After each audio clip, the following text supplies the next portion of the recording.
Hey guys! Magandang gabi. Welcome back po dito sa aking YouTube channel. Andito na naman po ako si Gandara SRU para magatid sa inyo ng latest update and fresh happenings about sa TVJ, Itbulaga, and The Digit, The Recads. But before that, sa mga hindi pa po nakaka-subscribe sa aking YouTube channel, maaari po ninyo pindutin ang subscribe button and notification bell para maging updated at una kayo sa nilalabas nating mga balita. And para naman sa atin pong matagal ng subscribers, thank you so much sa inyo guys. Shout out. Anyway, ang mainit nating update para sa gabing ito ay pumapatungkol po dito sa isang programa, TV program, na kung saan nagbaba na po ng ad ratings. So, meron pong nai-stress na isang producer. So, ito po ang chika ngayon sa loob ng show business na kung saan dahil mainit po nitong nakaraan na pinag-uusapan ng utang ng Tape Inc., ang financial problem di umano nila, mayroon pong kutobang marami na Tape Inc. ito. So, TV program na ngayon ay nagbaba na ng ad rates. Maybe para hindi naman magmukhang kawawa ang kanilang program dahil wala nang sumusugal. So, syempre, para meron po mag-advertise, so bababaan po ang rates. Ganoy na yung nangyayari, baby, sa isang TV program na ito. Nako, kung hindi nga naman nila ito gagawin, di ba, kung sakasakali po, na totoo po ang chika, na may isang TV program na nagbabana ng kanilang ad rates, ay lalo pong magmumukha talagang palubog ang kanilang programa. Nako, baka 2 ads na lang ang lumabas ang commercial nila. So, eto po yun, ang chika sa number 3 producer, sumasakit na ang ulo. Nako, ito kaya ang dahilan kung bakit Kalidja Taricals meron pong reklamo na natatanggap. Well, hindi pa naman to final, wala naman sinabi kung sino po ito. Pero kutob nga po ng marami, wala nang iba kundi ang taping ito. Lalo pat napakarami po ngayon naglalabasan ng mga netizens na nagre-reklamo na kung saan hindi po sila binabayaran ng Tape Inc. doon sa kanilang QR code na yan. So, ang ganda pa man din po na kanilang title, QR, Quick Response. Pero ang sabi ng mga nananalo, nisin, hindi po sila ginagawa. Hindi po ginagawa nila. Hindi sila sinisin. Hindi rin nagbe-message. So, until now, wala po silang natatanggap. Meron pong mga umaabot na ng 3 weeks. So, meron din naman tayong naririnig na sinasabing baka sa sobrang daming nananalo, natatagalan. Yung iba, maabot na ng 3 weeks, wala pa din, and hindi man lang nagsisin, hindi man lang nagre-reply, hindi man lang nagpaparamdam.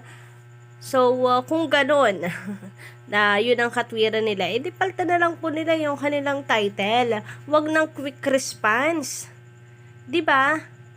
Kung ang kanila pong ikakatwiran is that hindi na nila maasikaso dahil masyadong madami, palta na po nila yung title nila para kahit papaano wala pong maibabalik sa kanila, diba? Quick response. Pero kabaliktaran po ang nangyayari.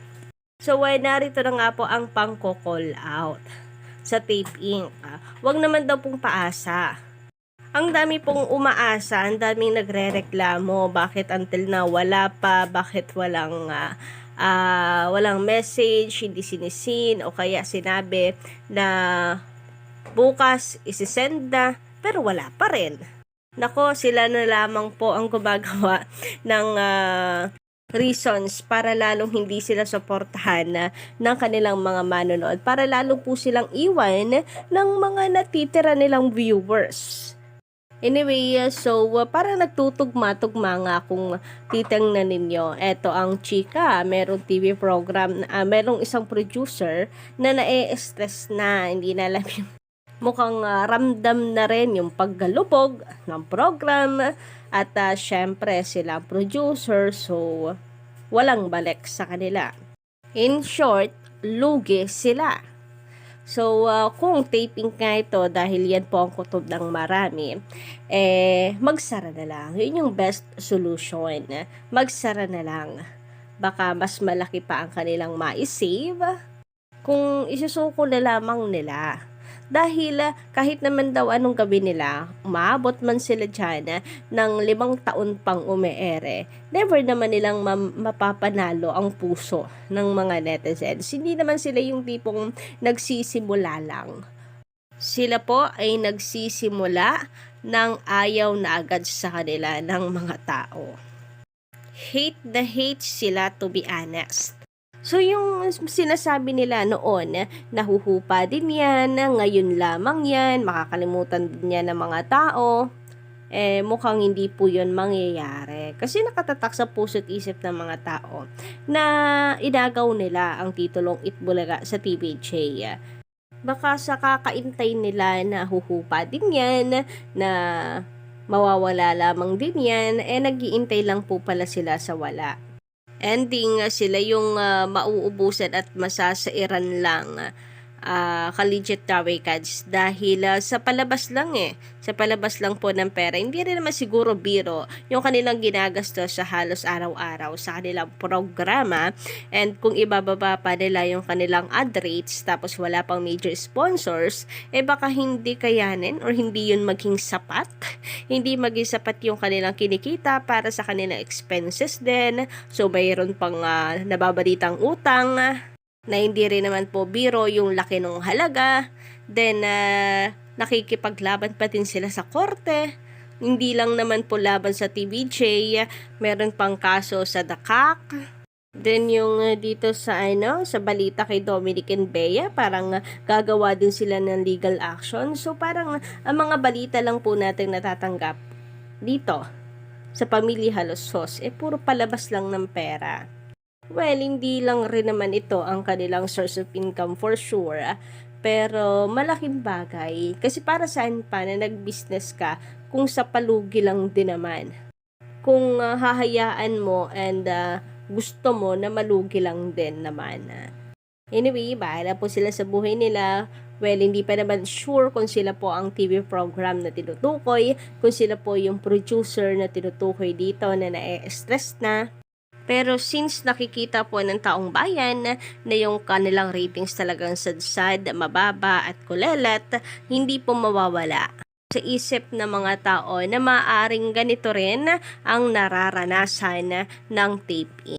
Sabi naman dito ni Noli Del Rosario, kung may kinurakot na bakit nagbayad ng milyon-milyong utang ang tape-in kay Bossing at JDL, common sense lang. Ewan ba kung saan po nanggaling or saan nila nakuha yung merong ibinulsa ang TVJ bago sila umalis, tapos ang lakas ng loob sabihin na may utang ang tapes sa kanila or sa TVJ. Gayong katotohanan naman daw ay ang TVJ ang may ibinulsa mula sa kumpanya. Wala naman pong sinabing ebidensya, pruweba, at wala din naman pong sinabing source nila kung saan nakuha yung balita. Pero ayun na nga, bakit magbabayad ang tape ng utang nila kay Bossing at iba pa kung aware ang tape hinggil po doon sa kanilang sinasabi.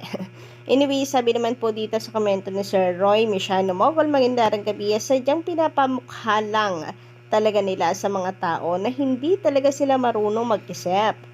Bakit sila magpa-file ng Classification 41 kung kailan hindi na sila ang Itbulaga? Talagang manggagaya. Kumukuha lang ng idea, pati Class 41, ginaya na nila. So, bakit nga kaya ngayon pa? Bakit hindi nung mga panahon na narinig nila na si JDL ay nagparehistro ng Classification 41? Pwede naman silang makisabay. At least noong mga panahon na yon ay sila po ang Itbulaga pa. Nasa kanila pa yung pangalan. Kaya nga hindi po makapag-file ang TVJ, diba, ng trademark infringement dahil nasa tape ang trademark. Pero kung kailan kinansela at wala na sa kanila, meron pang order sa Court of Appeals na permanent, bawal nilang gamitin ang kanta, ang title, saka sila magpapasa. Hindi kaya kontra yon sa batas? Anyway, sabi po dito ni Aurora Tandok, maganda rin gabi, dapat malaman yan ng TVJ para makasuhan na mga yan. Di na sila tumitigil, nakakasawa ng mga tape defenders na yan. Walang kasiyahan sa buhay.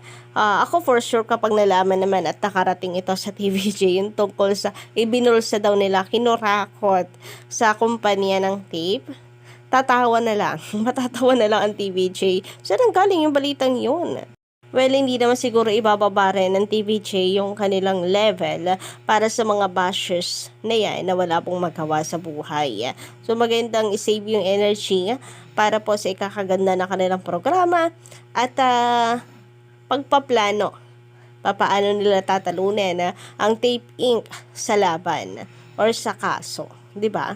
Anyway, yun lang po muna guys sa aking update sa gabing ito. Don't forget to click the subscribe button and notification bell for more updates.